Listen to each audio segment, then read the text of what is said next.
On March the 31st, 1949, RCA Victor released its first 45 RPM 7-inch single in response to Columbia Records' 12-inch LP format released the year before. The Shellac 78s that people had been buying before that were on their way out of people's homes from this point onwards. Compared to the 78, which would break really easily if you didn't treat it with care, the new vinyl records seemed indestructible. And whilst the LP gave listeners the opportunity to hear music for longer, the 45 became a format which would lead to a change in music forever. The 7-inch single would be the format of choice for the hitmakers, and it enabled teenagers to become part of the record buying public. From those days, the pop charts were driven by the 45 RPM 7-inch single.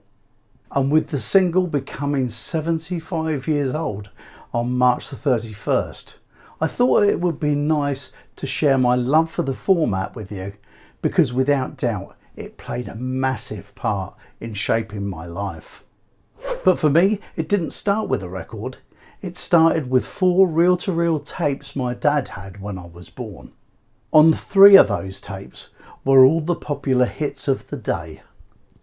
One of my parents' friends, who became my godfather, owned a record shop in Canvey Island, Essex, where my dad had an amusement arcade in an amusement park. And it was those tapes that started my love of music. From a baby, they were the soundtrack of my life, and I still play them today.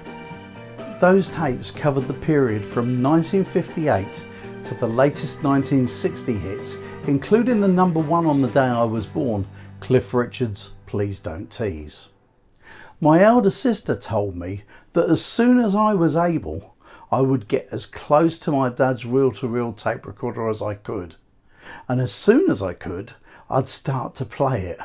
Now, I'm surprised my dad let me, because I would never have let my boys do it. She said there was one song on the tape that I would play over and over again. It was Charlie Drake's version of the Bobby Darin hit Splish Splash. I was maybe 2 or 3 at the time. Those tapes contained the start of my musical loves. There were novelty songs like Tommy Bruce's Ain't Misbehaving, Sheb Wooley's Purple People Eater, and Don Lang's version of Witch Doctor. And then there were my early favourites, like Elvis Presley's Treat Me Nice, which was the flip side of Jailhouse Rock. There was Brenda Lee's That's All You Gotta Do, and Billy Bland's Let the Little Girl Dance. And instrumentals that would always play a part in my life, like Johnny and the Hurricanes' Down Yonder, Dwayne Eddy's Shazam, and Russ Conway's Lucky 5. Now, if you'd like me to delve into the tracks on those tapes, let me know, and perhaps I'll do another more in-depth video on those at another time. By the time I was 3, I'd been bought my first record, The Beatles' I Want to Hold Your Hand, and by the time I was 4 or 5, I was getting influenced by my elder brother and sister's record choices. Being 10 and 12 years older than me, the early and mid-60s was when they were buying their own records, and I have these memories of them having records like Chubby Checker's Let's Twist Again, Ruby and the Romantics' Our Day Will Come, and Chris Montez's Let's Dance. By the mid-60s, I was hooked on my brother's collection, as he'd discovered soul, especially Tamla Motown. And I can remember him coming home with 2 of the first releases on this new label, both EPs. One was from Kim Weston, and the other one had 4 different artists on it and was called Hitsville USA No. 1. Until the label had been introduced into the UK in 1964, Motown hits had been licensed by labels such as Stateside, who'd put out the Supremes' Baby Love. Now, as the 60s progressed and my brother became more influenced by soul music, so did I, as I was always around him as he played his Motown hits and Atlantic and Stax records. I can remember him practicing his dance moves in a full-length mirror as he tried to mimic the dance steps of the Temptations. I'd scour his record box to see the hits by some of those great artists, and I'd hear him playing songs like Bernadette by the Four Tops, Wilson Pickett's Land of a Thousand Dances, and the Bar-Kays' Soul Finger. It was around this era that I remember going to our local record shop, Josham's, to buy my first single myself. I went in, handed over my money, and came out with Eddie Floyd's Knock on Wood. As I said earlier, I'd been bought my first 45 in 1963. Between then and when I bought Knock on Wood, I'd already been building my own record collection. Coming from a fairground family, it was well known by friends of my parents that I loved records. And as a consequence of that, friends of my parents that owned fairground rides started giving me their old records that they no longer played. When they bought new ones, I got the old ones. And so I was already building up a decent sized collection of my own. As the years went on, my brother and sister's friends did that too. And by the time I was 11, I already had 1,000 singles of my own. One of the consequences of having so many old records was that as I grew older, I was becoming more influenced by them. And as I look back, I can see where I got my heart on my sleeve persona. I think that comes from the music I listened to. As I got to the age when I started to get interested in girls, there is no doubt that records in my collection, such as the Four Seasons' Candy Girl, Neil Sedaka's Next Door to an Angel, and The Temptations' My Baby, had me thinking how great it was going to be when I was old enough to get a girlfriend.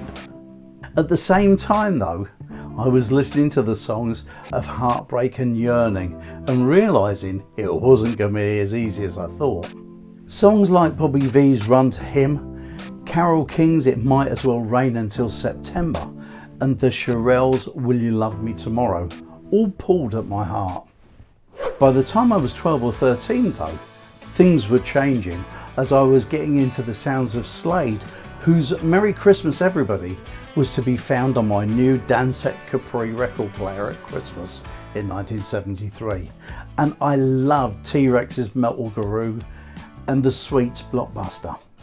By the time I was 15 and 16 and quite the young Lothario, my record box contained such records as Al Green's Living for You, Johnny Bristol's Hang On In There Baby, and Mickey Anthony's If It Wasn't for the Reason. As well as those though, you'd also find Wings' Silly Love Songs, Queen's You're My Best Friend, and 10cc's I'm Mandy Fly Me.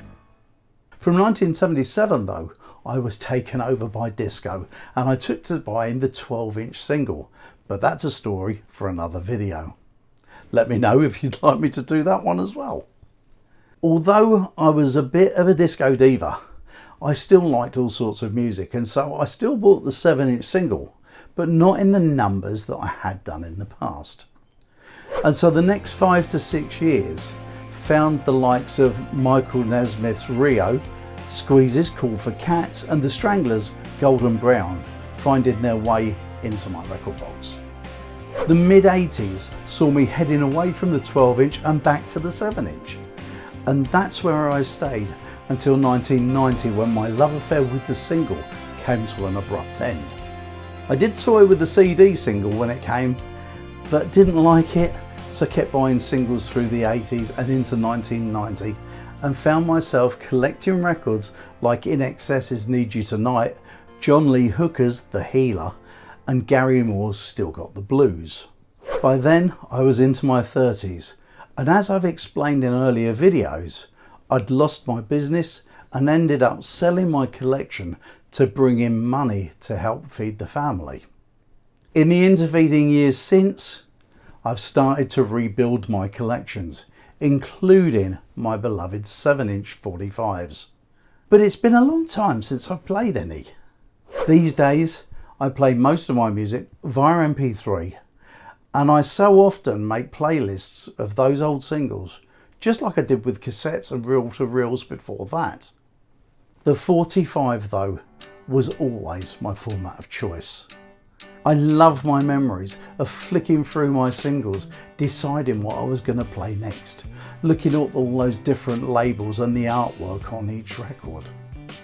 Each company had a different look. To me, they were iconic. Did I have a favourite record label?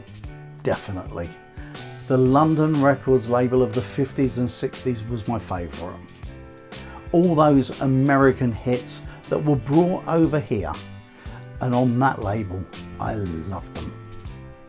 I collected as many as I could. It was from those hits of years gone by that so many of life's memories come back to me. Places and people, friends and family, loves and losses. They're all encapsulated by my love of the 7-inch single. Now this look back is by no means a comprehensive look into my collection. There was a time when I had 14 Schweppes crates full of singles, 3 or 4 of the flight cases that held 400 in them, and other boxes full as well. I can remember as a little boy the wonder of hearing those records on my brother's record player, and in the years after that, loading up the spindle and playing 6 at a time on my Dansette. And so in the year that the 7-inch 45 RPM single celebrates its 75th birthday, all I feel is joy that during the times when they were at their most popular, I was there buying and building a collection of them that told the story of my life. Please feel free to make any comments down below and let me know what your first 45 was and what were your favourites in your collection. And if you click up there, I'll tell you about some killer B-sides that I've loved over the years. I'll see you next time.